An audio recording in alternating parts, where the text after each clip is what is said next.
बोलो गुरुदेव भगवान की जय। प्यारे कृष्ण कन्हैया लाल की जय। श्री परम पूज्य उड़िया बाबा जी के उपदेश। आज का चैप्टर है दैवी संपत्ति। प्रश्न, महाराज जी मन कैसे रुके? उत्तर, नियम पालन से। यदि हम नियम पर दृढ़ रहें तो मन हमारा क्या कर सकता है? नियम को परमात्मा देखता है। हम लोग नियम पर दृढ़ नहीं रहते, इसी से हमारे देश की दुर्दशा हो गई। संध्या बंदन तक का नियम जाता रहा। भजन करने के लिए नियम की बड़ी आवश्यकता है। प्रश्न, महाराज जी क्रोध कैसे दूर हो? उत्तर, कोशिश करो। खुर्जा में एक भक्त केदारनाथ थे। एक दिन कारणवश उन्हें अपने नौकर पर क्रोध आ गया, किंतु पीछे वे बहुत पछताए और उन्होंने रात को ही जाकर उससे क्षमा मांगी। एक दिन एक साधु उनके यहाँ आए और उनसे भिक्षा को कहा। भक्त जी ने आसन बिछाकर उन्हें बड़े प्रेम से भिक्षा करने के लिए बिठाया। जब वे भिक्षा कर रहे थे तो उनके मना करने पर भी भक्त जी ने प्रेमवश उन्हें एक चम्मच खीर और परोस दी। इस पर साधु ने उनके मुंह पर एक तमाचा जड़ दिया। तथापि भक्त जी शांत रहे और दूसरे दिन स्वयं उनके पास जाकर कहा कि आज भी मेरे यहाँ भिक्षा करने की कृपा करें। प्रश्न, यदि कोई अपने ऊपर अत्याचार करे तो? उत्तर, अपने ऊपर अत्याचार होने पर भी सहन करे, तभी तो सहन शक्ति समझनी चाहिए। अंतर्यामी की प्रेरणा के बिना तो कुछ भी नहीं होता। इसलिए यदि कोई हमारा अपमान करता है तो उसे भी अंतर्यामी की प्रेरणा ही समझना चाहिए। केवल चुप हो जाना ही सहनशीलता नहीं है, बल्कि हृदय में भी प्रसन्नता रहनी चाहिए। जो अत्यंत सहनशील है वही ज्ञानी है। सबकी गाली और निंदा सहन करे और ऐसा समझे कि फूल बरस रहे हैं। दो महात्मा थे, वे कहीं जा रहे थे। रास्ते में एक बाग पड़ा, उसके आम किसी ने तोड़ लिए थे। माली ने जब उन्हें बाग के आगे से जाते देखा तो उन्हीं को चोर समझा, अतः उसने दोनों को खूब पीटा। महात्मा शांतिपूर्वक सब सहते रहे, यही सच्ची साधुता है। प्रश्न, राग द्वेष की वृद्धि कैसे होती है और इनकी निःशेष निवृत्ति किस प्रकार हो सकती है? उत्तर, यदि संक्षेप में कहा जाए तो राग द्वेष की वृद्धि अज्ञान या मूर्खता से ही होती है। अविचार ही इन दोषों का मूल है। उसके साथ राग द्वेष युक्त व्यक्तियों का संग अथवा राग द्वेष पूर्ण साहित्य का अध्ययन हो तो इनकी उत्तरोत्तर वृद्धि होने लगती है। जिस व्यक्ति के प्रति राग हो उसकी प्रशंसा और जिससे द्वेष हो उसकी निंदा करने या सुनने से भी यह बढ़ते रहते हैं। इनकी निवृत्ति विचार से ही हो सकती है। इसके सिवा निम्नलिखित साधनों से भी इनमें शिथिलता आ जाती है। नंबर 1, अपने प्रति राग द्वेष रखने वाले व्यक्तियों से उदासीन वृत्ति रखी जाए।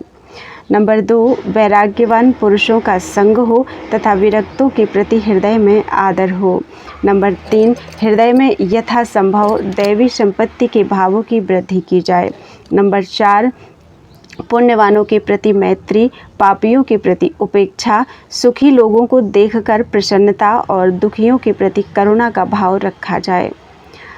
नंबर 5, सर्वे भवन्तु सुखिनः, सर्वे सन्तु निरामयाः, सर्वे भद्राणि पश्यन्तु, मा कश्चित् दुःखम् आप्नुयात्। इस श्लोक के अर्थ पर दृष्टि रखी जाए। 6वां, राग द्वेष रहित पुरुषों का संग और राग द्वेष के भावों से शून्य ग्रंथों का स्वाध्याय किया जाए। 7वां, राग द्वेष रहित होना ही मेरा धर्म है, ऐसा दृढ़ संकल्प रखा जाए। नंबर 8, अपनी आवश्यकताओं को यथासंभव कम किया जाए। नंबर 9, असंगो हम, ऐसी धारणा रखी जाए। नंबर 10, भगवत भक्ति के द्वारा हृदय को भर दिया जाए, जिससे संसार या सांसारिक पुरुषों का चिंतन करने के लिए अवकाश ही ना रहे। राग द्वेष की निःशेष निवृत्ति तो ज्ञान निष्ठा से ही होती है। जिनकी स्थिति 5वीं, 6ठी या 7वीं भूमिका में है उनके हृदय में राग द्वेष का सर्वथा अभाव हो जाता है। चतुर्थ भूमिका वाले के लिए भी ये आभास मात्र या केवल प्रातीतिक रहते हैं, उसके लिए ये दुख के कारण नहीं होते हैं। इसके सिवा दूसरी बात यह है कि राग द्वेष प्रायः कार्य पर दृष्टि रखने से ही होते हैं। यदि कारण दृष्टि रहे तो राग द्वेष नहीं हो सकते, क्योंकि सबका मूल कारण तो एकमात्र शुद्ध सत्वमय भगवान ही है। यदि उस पर दृष्टि रहेगी तो राग द्वेष का निमित्त ही क्या रहेगा। प्रश्न, दोष अपने प्रयत्न से दूर होंगे या भगवत कृपा से।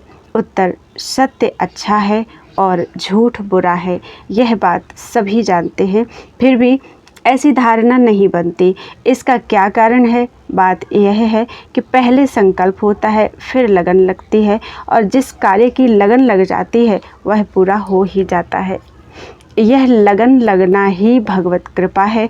अतः तुम दोषों को निर्मूल करने का संकल्प बनाए रखो, फिर भगवत कृपा हो ही जाएगी। प्रश्न, सत्य क्या है? उत्तर, सत्य भगवान ही है। इस सत्य रूप भगवान की प्राप्ति सत्य रूप साधन से ही होती है।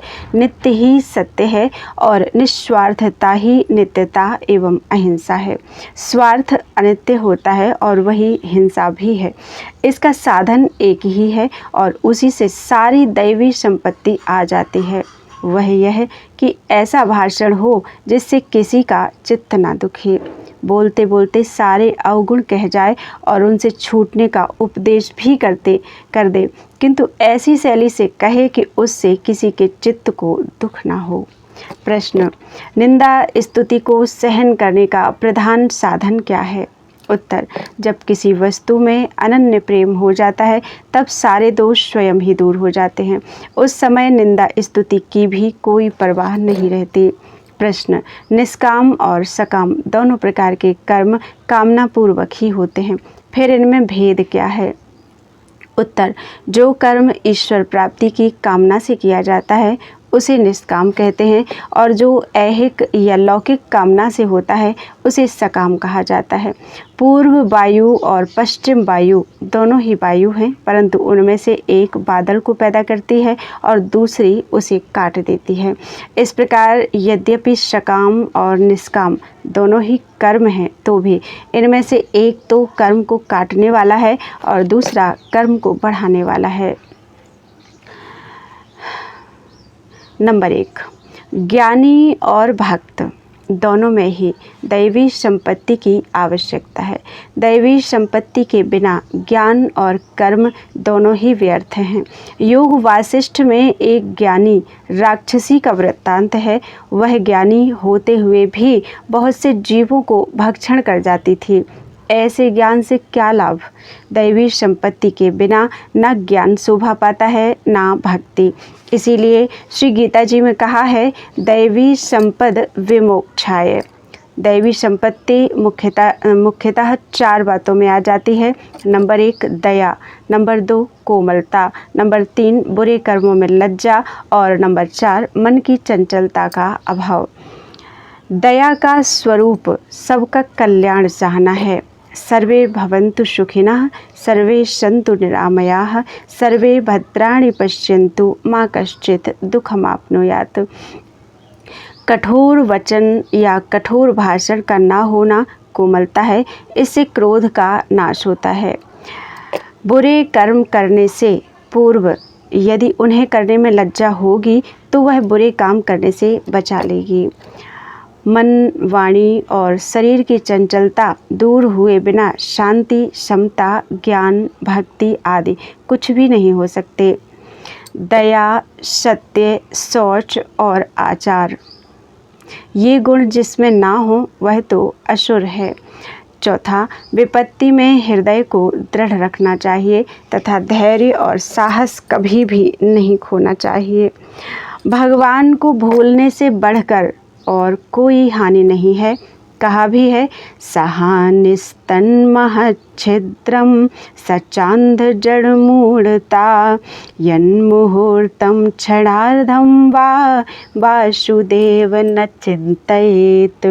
राग, यदि जीव एक मुहूर्त अथवा आधे क्षण के लिए भी भगवान का चिंतन ना करे तो यही उसकी हानि है, यही सबसे बड़ी त्रुटि है और यही उसका अंधापन, जड़ता अथवा मूढ़ता है।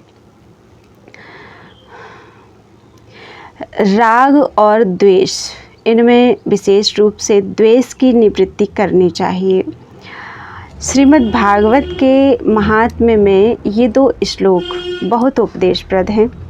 देहे स्थिमास रुधिरे विमतिं त्यज त्वं जाया सुतादिषु सदा ममता विमुञ्च पश्यानिश जगदिदं क्षणभङ्गनिष्ठं वैराग्य राग रसिको भवभक्तिनिष्ठ धर्मं भजस्व सततं त्यज लोक धर्मान् सेवस्व साधु पुरुषान् जहि काम तृष्णाम् अन्यस्य दोष गुण चिंतनं मासु मुक्त्वा सेवा कथा रसमहो नितरां प्योत्वम्।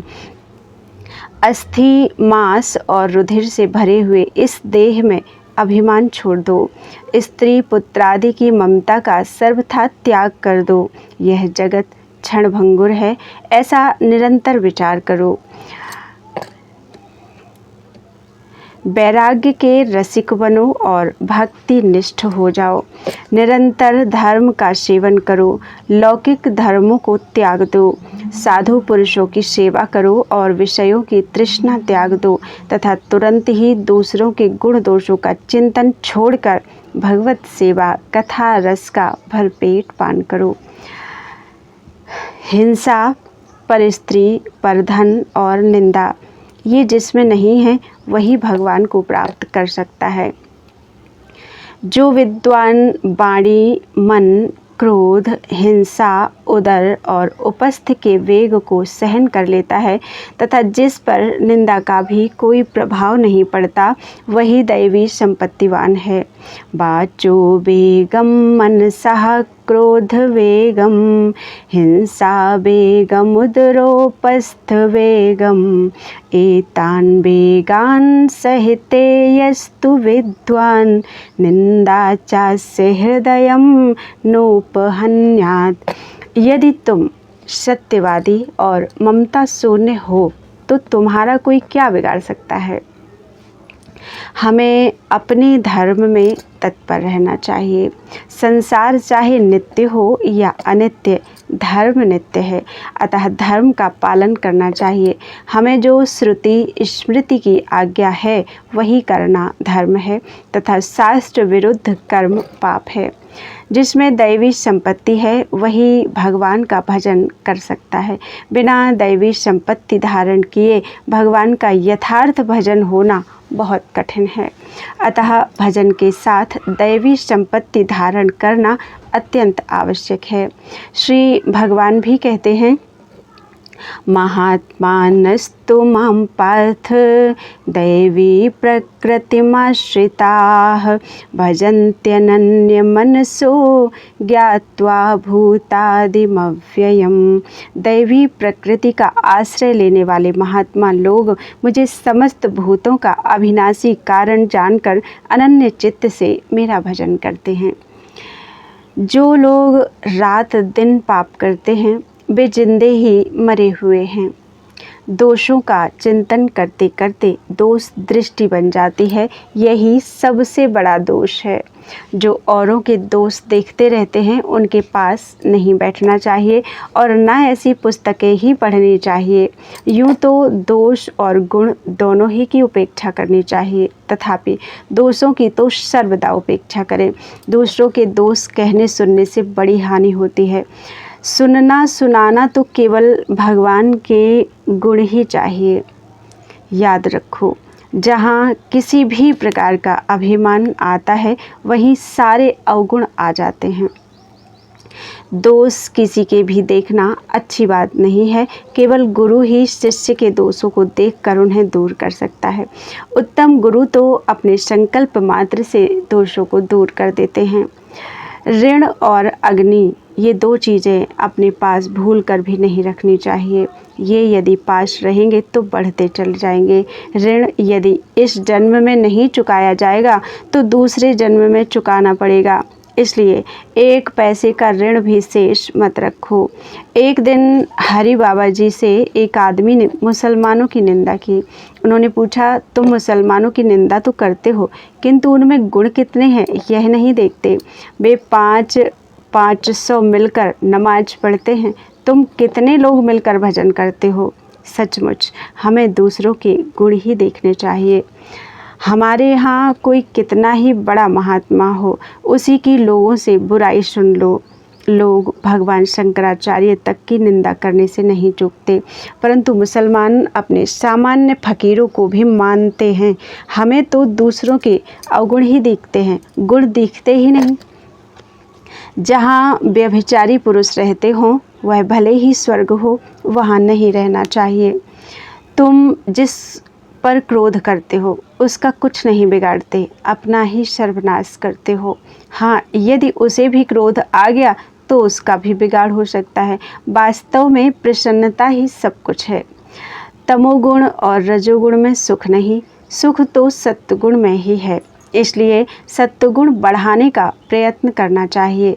विचार कर देखा जाए तो कांच भी मिट्टी है, तथापि कांच के मकान में बैठकर देखने से बाहर भीतर की सभी वस्तुएं दिखाई देती हैं और मिट्टी के मकान में कुछ दिखाई नहीं देता। इसी प्रकार तीनों गुणों में से रज और तम मिट्टी रूप हैं तथा सत्व गुण कांच रूप है। अर्थार्थी और इंद्रियारामी पुरुष का संग न करना, यह दैवी संपत्ति की प्राप्ति का मुख्य साधन है। चित्त में जब सत्वगुण होता है तब उस पर सहज ही में भक्ति का रंग चढ़ सकता है। कठोर चित्त तो मलिन होता है, उस पर कोई रंग नहीं चढ़ता। चित्त नाम जप, सेवा और ध्यान से पिघलता है। ऐसे चित्त पर ही भक्ति का रंग चढ़ सकता है। कठोर चित्त तो कर्मकांड का ही अधिकारी है। सहनशील पुरुष ही क्षमावान हो सकता है और वही सुख दुख को शांति से सहता है। नेत्रों से प्रसन्न होना उत्तम पुरुष का लक्षण है। मंद मुस्कान मध्यम पुरुषों का लक्षण है तथा अट्टहास, जोर से हंसना अधम पुरुषों में रहता है। किंतु मुनिजन सर्वदा शांत रहते हैं, वे प्रायः हंसते नहीं हैं। न हसन्ति मुनीश्वराः। क्रोध करना हो तो क्रोध के प्रति ही करना चाहिए। कर्म में प्रेम होना श्रद्धा है, संसार में प्रेम होना मोह है। माता पिता एवं गुरु में प्रेम होना भक्ति है तथा भगवान से प्रेम होना शुद्ध प्रेम है। वाणी मनुष्य का बहुत बड़ा खजाना है। इसके दूषित होने से मन और वीर्य भी दूषित हो जाते हैं। वाणी का संयम होने पर ही ब्रह्मचर्य का पालन हो सकता है और इसी से चित्त की एकाग्रता तथा मौन का भी पालन होता है। अतः प्रत्येक साधक को अपनी वाणी पर पूरा ध्यान रखना चाहिए। जितना पाप वाणी दूषित होने से होता है उतना और किसी प्रकार नहीं होता। शरीर और मन से भी वाणी के बराबर पाप नहीं बन सकता। अतः वाणी के दोष से सर्वथा बचना चाहिए। मित भाषण का अभ्यास करने से वाणी का संयम हो सकता है और उससे मनुष्य का बहुत कल्याण हो सकता है। संयमशील पुरुषों को इन 8 नियमों का पालन करना चाहिए। नंबर 1, सत्पुरुषों का संग। नंबर 2, सांसारिक चर्चा ना करना। नंबर 3, किसी की निंदा ना करना।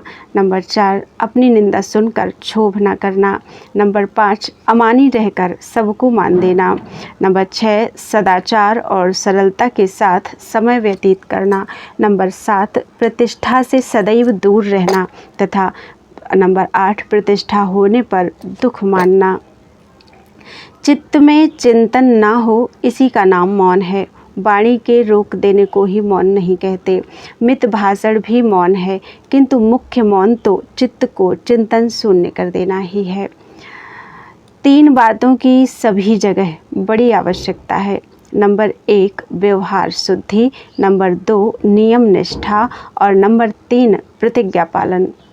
जिस संप्रदाय, जिस वर्ण, जिस आश्रम अथवा जिस व्यक्ति में ये 3 बातें हों वह तो ठीक है, नहीं तो पतन हो जाता है। शास्त्र विधि के ग्रहण और निषेध के त्याग का उपदेश करता है। यह भी बिना दृढ़ प्रतिज्ञा किए नहीं हो सकता। जप, नियम, ध्यान और पाठ भी प्रतिज्ञा पूर्वक ही किए जा सकते हैं।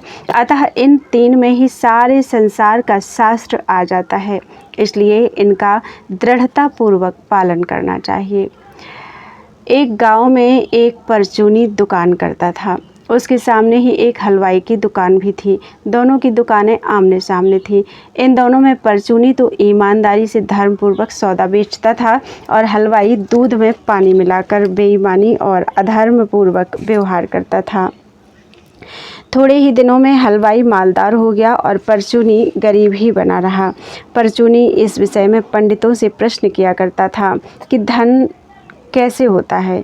इसका यह उत्तर कि धर्म से ही धन होता है उसकी समझ में ही नहीं आता था, क्योंकि उसका पड़ोसी हलवाई तो अधर्म करके ही मालदार हुआ था। एक दिन विरक्त महात्मा आए, उनसे भी परचूनी ने यही प्रश्न किया। महात्मा चुप हो गए और वहीं रहने लगे। कुछ दिन पीछे बोले, तुम गंगा स्नान को चलो। वहां पहुंचकर महात्मा ने गंगा किनारे एक गड्ढा आदमी की ऊंचाई से गहरा तैयार कराया और परचूनी से उसके भीतर खड़े होने को कहा। उसके खड़े हो जाने पर वे दूसरे आदमियों द्वारा उस गड्ढे में जल डलवाने लगे। 100-200 घड़ा जल डालने पर परचूनी की गर्दन तक जल आ गया। इस पर परचूनी बोला कि अब यदि 2-4 घड़े और डलवाए तो मैं डूब कर मर जाऊंगा। महात्मा बोले, यदि 100 घड़ा पानी डालने से तू नहीं मरा तो अब 2-4 घड़े डलवाने से कैसे मर जाएगा। देखो, इस जल की ही तरह जब तक पाप मनुष्य के कंठ तक रहता है तब तक पता नहीं चलता। जब आगे बढ़ता है और दम घुटने लगता है तभी उसका दुष्परिणाम जान पड़ता है। इसी प्रकार जब अधर्मोपार्जित संपत्ति को चोर चुरा लेते हैं, अग्नि भस्म कर देती है अथवा रोग या मुकदमेबाजी समाप्त कर देती है, तभी उसका दुष्परिणाम मालूम होता है। वास्तव में तो धर्म से ही धन की रक्षा होती है। गुण दोष संसारी पुरुष ही देख सकता है। साधन करने वाला या सिद्ध पुरुष दोनों ही गुण दोष नहीं देख सकते, क्योंकि साधक को तो अपने साधन से अवकाश नहीं होता और सिद्ध पुरुष को अपने इष्ट के अतिरिक्त और कुछ प्रतीत ही नहीं होता। फिर उसकी दृष्टि में गुण दोष कहाँ से आवे। जहाँ कहीं विवाद खड़ा होने की संभावना हो वहाँ मौन हो जाना चाहिए। संसार में भिन्न भिन्न क्रियाएं होती हैं, ये एक दूसरे से नहीं मिलती, किंतु क्रियाओं के इस विरोध पर ध्यान नहीं देना चाहिए। समझना चाहिए कि यह संसार भगवान का नाटक है। इसमें कहीं यज्ञदान आदि पुण्य कर्म हो रहे हैं तो कहीं गोवध जैसा घोर कर्म भी होता है। साधक को तो दोनों अवस्थाओं में शांत रहना चाहिए। इसे भगवान का नाटक समझकर एक जगह राग और दूसरी जगह द्वेष नहीं करना चाहिए। परमार्थ मार्ग में तो समान भाव रखना ही मुख्य है। यदि तुम्हारी कोई उपेक्षा करे अथवा तुमसे कड़ा बोले तो तुम कोई उत्तर मत दो। ऐसा करने से तुम्हारा चिड़चिड़ापन जाता रहेगा। वाणी के संयम से तप की वृद्धि होती है और जिसका तप बढ़ जाता है उसे फिर विशेष सांसारिक प्रवृत्ति का झंझट नहीं रहता। तप के प्रभाव से स्वयं ही उसका सब काम होता रहता है। शांति प्राप्ति के 4 साधन हैं: क्षमा, दान, सत्य और अहिंसा। धर्म प्राप्ति के 4 साधन हैं: तप, शौच, दया और सत्य। बाह्य और आंतर भेद से 2 प्रकार का शौच है। इनमें बाह्य शौच मृत्तिका और जल आदि से होता है। आंतर शौच के अनेक साधन हैं, जैसे राग द्वेष के त्याग से अंतःकरण की शुद्धि, मिथ्या भाषण के त्याग से मुख की शुद्धि, परान्न के त्याग से जिह्वा की शुद्धि, प्रतिग्रह के त्याग से हाथों की शुद्धि, विहित ब्रह्मचर्य के पालन से कच्छ शुद्धि, धर्मानुकूल धनोपार्जन से धन की शुद्धि और विहित आचरण से कर्म की शुद्धि होती है। ये 5 धर्म अत्यंत महत्वपूर्ण हैं। सत्य से बढ़कर कोई धर्म नहीं है। दूसरा, मौन से बढ़कर कोई तप नहीं है। नंबर 3, जप से बढ़कर कोई यज्ञ नहीं है। नंबर 4, विचार से बढ़कर कोई ज्ञान नहीं है। नंबर 5, त्याग से बढ़कर कोई सुख नहीं है। 4 जगह व्यवहारिक बातें नहीं करनी चाहिए। शमशान में, शव का दाह करते समय, दूसरा बीमार के पास, तीसरा भगवान के मंदिर में और चौथा महात्मा के पास।